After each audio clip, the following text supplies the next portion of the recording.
Hello everyone, मैं आप सभी का स्वागत करता हूं government job for everyone channel पर। यहाँ हम नोटिफिकेशन प्लस एप्लीकेशन प्रोसेस के बारे में बताते हैं किसी भी government job plus private job के लिए।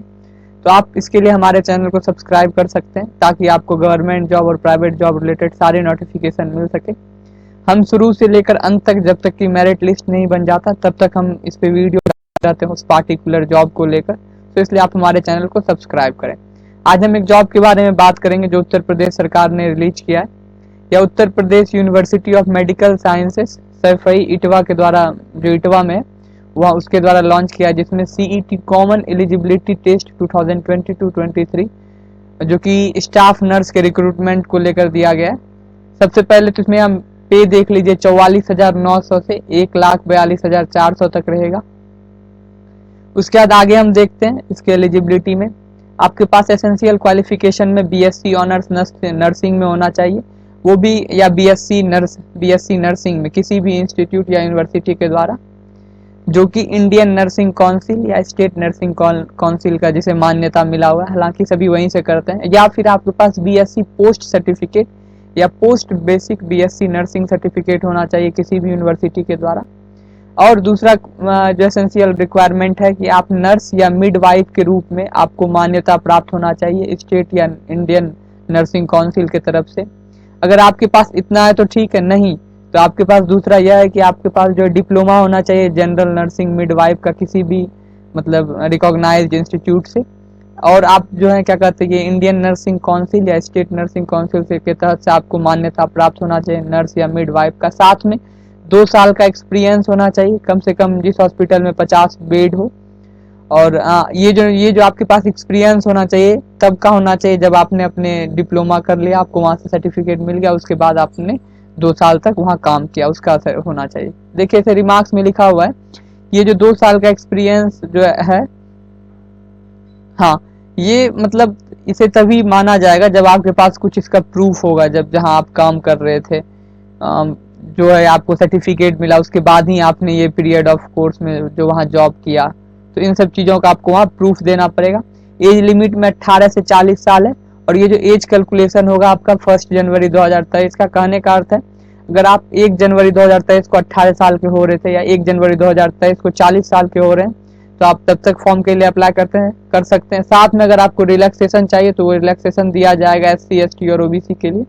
और अदर कैटेगरी जो होते हैं डिफेंस फोर्सेस सब को जो दिया जाता है, वो भी इसमें वो जो क्राइटेरिया इसमें अवेलेबल है, उसके लिए आपको उत्तर प्रदेश सरकार का जो है पार्टिकुलर क्या कहते हैं, जाके आपको वहाँ का नोटिफिकेशन देखना पड़ेगा। हालांकि जब आप फॉर्म फिलअप कीजिए तो वहाँ इसके बारे में मेंशन किया रहता है कितना किसे छूट दिया गया।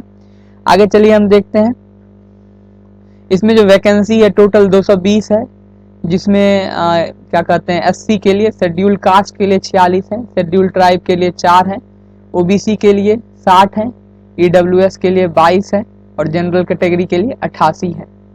साथ में देखिए इसमें जो कुछ ये जो कुछ हॉरिजेंटल लिखा हो, मतलब इतना परसेंट जो सीट कुछ इन लोगों के लिए बुक है जो कि यदि फ्रीडम फाइटर्स के डिपेंडेंट है उनके परिवार से तो आपके लिए, यदि आप रिटायर्ड सर्विसमैन है उनके लिए, और दिव्यांग के लिए, मतलब जो किसी बीमारी से जूझ रहे हैं, जो जिसमें ये सब है OL, उपचारित कुष्ठ, बौनापन, हेमोफीलिया, इन सभी बीमारी से जूझ रहे हैं तो आपके लिए 4% सीट रिजर्व है। उसके बाद बोल रहे हैं कि 80% जो सीट्स हैं वो फीमेल के लिए रिजर्व है और 20% सीट जो है मेल के लिए रिजर्व है। एक्चुअली ये वैलिड भी है थोड़ा, क्योंकि नर्सेस जो है वो विमेन जनरली करती हैं, तो इसीलिए इसमें जो 80% सीट रखा गया, मतलब 100 में से 80 सीट पर महिलाओं का दाखिला होगा और 20 सीट पर पुरुष का दाखिला होगा।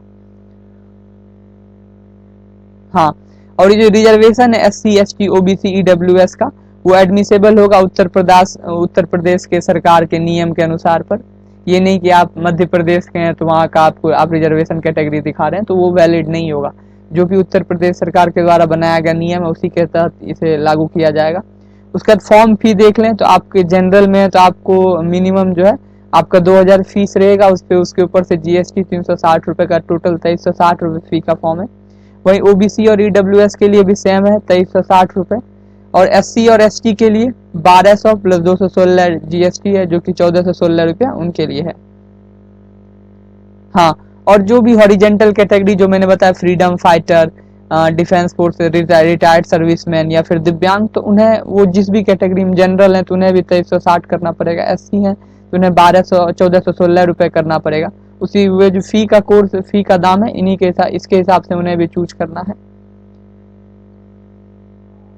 और हाँ, ये जो डेट, जैसे आप ईमेल जो भी आप फॉर्म भरते टाइम फोन नंबर ईमेल दीजिएगा, आपको इसके उस पर सूचित किया जाएगा इसके डेट के बारे में। हालांकि हम भी आपको बताएंगे इस चैनल पर कि कब इसका एग्जाम होने वाला है, इसके लिए आप हमारे चैनल को सब्सक्राइब जरूर करें। देखिए, अब इसका एप्लीकेशन फॉर्म जो आपको भरना है, आपको पहले कैंडिडेट रजिस्ट्रेशन करना है, उसके बाद जो जो सब रिक्वायर्ड डिटेल्स मांगा गया है वो भरना है। उसके बाद आपको अपना हस्ताक्षर, फोटो और भी रिक्वायरमेंट सर्टिफिकेट जो कि बीएससी सब आपने किया है नर्सिंग में उसका देना पड़ेगा।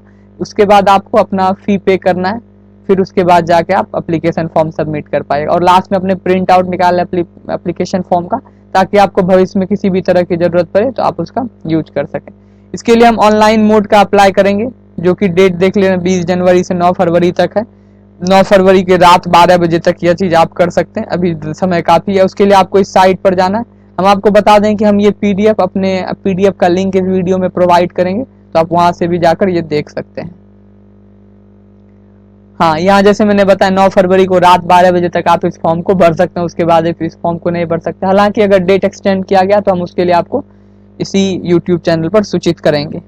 और हाँ, याद रखिए, आपने जब नोटिफिकेशन में देखा एलिजिबिलिटी क्राइटेरिया, तो आप उसे ध्यान में रख के फॉर्म भरें। अगर आपके पास उनमें से एक भी क्राइटेरिया नहीं है तो आप नहीं भरें। इनकेस आप कुछ गलत डिटेल भर देते हैं तो एक तो आपका रुपया भी जाएगा और लेटर ऑन आपका कैंडिडेचर भी रिजेक्ट कर दिया जाएगा, क्योंकि आपके पास वो पार्टिकुलर चीज रहेगा नहीं। और हाँ, आप जिस भी कैटेगरी के लिए आप सपोज करें ओबीसी में आते हैं, ईडब्ल्यूएस में आते हैं, जिस भी कैटेगरी में आते हैं, आपके पास उसका सर्टिफिकेट होना जरूरी है, नहीं तो फिर आपको उस कैटेगरी में नहीं रखा जाएगा। हो सकता है आपका कैंडिडेचर भी रद्द कर दिया जाए। नहीं, इनकेस नहीं किया जाता तो आपको जनरल कैटेगरी में लिया जाएगा, फिर आपका जो भी रिजल्ट बन रहा है उसके हिसाब से उस पार्टिकुलर फील्ड में चेक किया जाएगा। इसमें जो कैंडिडेट का एग्जाम ऑनलाइन मोड में होने वाला है, कंप्यूटर बेस्ड एग्जामिनेशन होगा, सीबीटी। तो याद आपको कहीं लिखना उखना नहीं, आपको जो है कंप्यूटर पे ऑब्जेक्टिव टाइप का क्वेश्चन रहेगा उससे बनाना है। और आपको क्या कहते हैं, ओरिजिनल सर्टिफिकेट जब आप क्वालिफाई कीजिएगा तो आपको ओरिजिनल, आपके पास जो भी अभी ओरिजिनल सर्टिफिकेट उन्हें संभाल कर रखें, क्योंकि आपके क्वालिफिकेशन के बाद आपको वो सभी चीजें वहां जाकर शो करना पड़ेगा।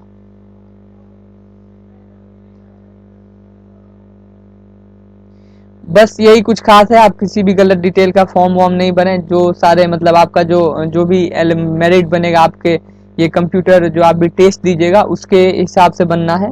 देख लीजिए, एलिजिबल टू अपीयर फॉर, जो भी अप्लाई कर रहे हैं इसके लिए कंप्यूटर बेस्ड पे जाके एग्जाम देंगे, उसी के हिसाब से यहाँ मेरिट बनना है। यहाँ किसी भी तरह का अदर प्रेफरेंस नहीं दिया जाएगा। हाँ, सिवाय जो भी उत्तर प्रदेश सरकार ने रखा है इतना परसेंट सीट उनके लिए, तो उन पे उन्हीं को बिठाया जाएगा, चाहे उन्हें आपसे कम ही मार्क्स क्यों नहीं हो। अगर आप उस कैटेगरी में नहीं आते तो आपसे पहले उन्हें चुना जाएगा। और हाँ, नंबर ऑफ ये जो सीट्स है ये बढ़ाया घटाया जा सकता है अथॉरिटी के द्वारा, उन पर है। हालांकि ऐसा होता नहीं है, जनरली बढ़ते ही है, बट इन केस यह घटाया भी जा सकता है। इसके लिए आप कोई भी तरह का ऑब्जेक्शन राइज नहीं कर सकते। जैसा कि मैंने बताया, आपको कास्ट और कैटेगरी सर्टिफिकेट आपके पास रखना है, एससी एसटी ओबीसी पीडब्ल्यूडी का जो भी आप है, आपको उसके पास सर्टिफिकेट होना चाहिए। और हाँ, वो जो सर्टिफिकेट देखिए यहाँ ओबीसी कैंडिडेट के लिए, वो जो सर्टिफिकेट आपके पास होना चाहिए 30 जून के बाद का होना चाहिए। ये नहीं कि आपके पास यदि सपोज कीजिए 1 मार्च 2022 का सर्टिफिकेट है तो वो यहाँ वैलिड नहीं माना जाएगा, याद रखिएगा। आपको फॉर्म भरते टाइम कुछ जो डॉक्यूमेंट्स रिक्वायर्ड है, आपका फोटोग्राफ, आपका signature, date of birth certificate show करना। सर्टिफिकेट इन द सेंस कोई भी 10th क्लास में आपका डेट ऑफ बर्थ शो करते रहता है, या आपके पास जन्म प्रमाण पत्र है तो उससे भी आप दिखा सकते हैं।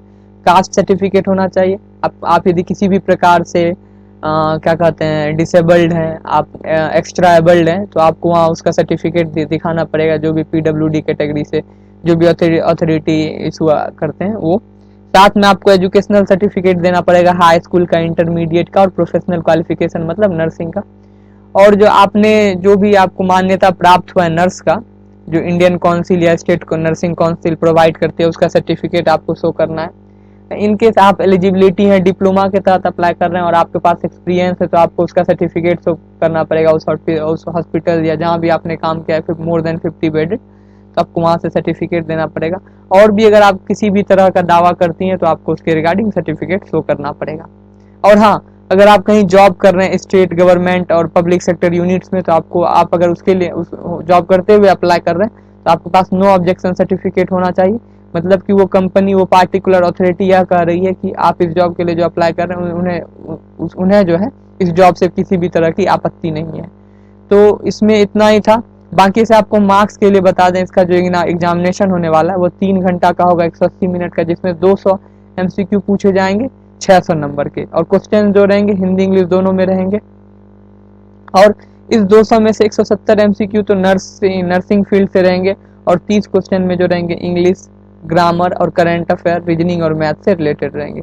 नेगेटिव मार्किंग भी है 1/3। अगर आप 3 सही 3 गलत करते हैं तो आपका 1 सही का पूरा नंबर चले जाएगा। बाकी मिनिमम क्वालिफाइंग जो है जनरल, ओबीसी और ईडब्ल्यूएस के लिए 50% है, और 45% SC ST के लिए। मतलब इतना परसेंट तो आपको मार्क्स लाना ही पड़ेगा, तभी आपका जो आगे मेरिट लिस्ट बनना है। अब सपोज कीजिए आपको 49% आ गया, तो आप पहले ही आप इसके लिए डिस्क्वालीफाई, आपको आगे कोई होप नहीं रखना है।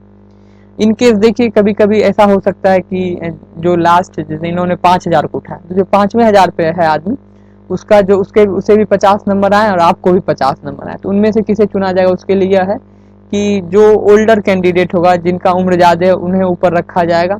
और अगर इस केस में भी यह चीज़ नहीं हुआ, तो अब जिस कैंडिडेट ने जो है नंबर ऑफ रॉन्ग आंसर, हाँ, और सपोज कीजिए आप दोनों को नंबर सेम आए हैं, बट जिस कैंडिडेट ने ज़्यादा गलत बनाया, उसे उससे ऊपर आपको चुना जाएगा। जैसे आपने कम गलत चुना है तो आपको पहले चुना जाएगा। और अगर इस केस में भी यह मामला नहीं सुलझा, तो इस केस में आपका क्या होगा कि आपका जो भी आपने डिग्री डिप्लोमा कोर्स किया है, उसका 1-1% नंबर जो है, मतलब उस जिसका भी परसेंटेज नंबर ज़्यादा होगा उसे चुना जाएगा।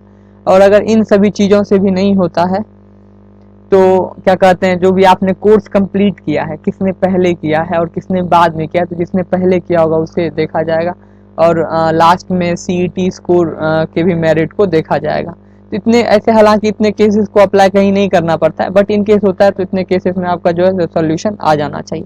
वैसे आप सिलेबस आप देख लें, तो ये है सिलेबस। आपको इसका ऐसे हम PDF प्रोवाइड कर देंगे। इन सभी चीज़ों से आपको क्वेश्चन पूछा जाएगा। इंग्लिश से 10, करंट अफेयर जनरल नॉलेज से 10, मैथमेटिक्स से 10, ये 30 क्वेश्चन हो गए, 30। और बाकी 170 जो है नर्सिंग फील्ड से पूछा जा रहा है, जिसमें बहुत सारे हैं, community health nursing, psychology, sociology, child health nursing, medical surgical nursing, mental health nursing, बहुत सारे फील्ड है, इन सभी से पूछा जाएगा, तो आपको इसके लिए पता ही होगा। और हालांकि आपको इस साइट पर जाके अप्लाई करना है, जिसका कि मैं लिंक आपको वीडियो में प्रोवाइड करूंगा। इस वीडियो में इतना ही। आप हमारे चैनल को जरूर सब्सक्राइब कीजिए, क्योंकि आपको इस फील्ड में, इस जॉब से रिलेटेड आगे हम सारे नोटिफिकेशन प्रोवाइड करेंगे, कब एग्जाम डेट होने वाला है, कब क्या होगा, कब मेरिट लिस्ट है, कब आपको डॉक्यूमेंट वेरिफिकेशन के लिए जाना है, सारा डिटेल्स हम प्रोवाइड करेंगे। तो आप हमारे चैनल को जरूर सब्सक्राइब कीजिए। जय हिंद।